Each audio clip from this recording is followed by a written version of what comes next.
Okay, in these two examples we're going to use the idea of solving for a square, but we're going to use right triangle properties to solve. So we're going to do two examples, A and B. And you'll notice because they're right triangles, I can actually use the Pythagorean theorem, which is a squared plus b squared is equal to c squared, where this is the hypotenuse and these are the two other legs of the triangle. Okay, so in the first example, we notice we have the hypotenuse of 8.5, we have an unknown variable e, and d is equal to 2.5. So with this one, we know e squared plus d squared is equal to f squared. Okay, so I'm going to take e squared plus 2.5 squared is equal to 8.5 squared.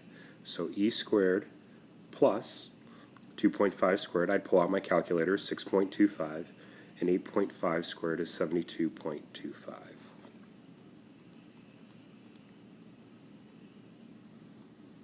Okay, so now I'm going to subtract the 6.25, and I get e squared is equal to 66. Take the square root, and e is going to equal approximately 8.1 units. I know that this is correct because I think about, well, what's the square root of 64?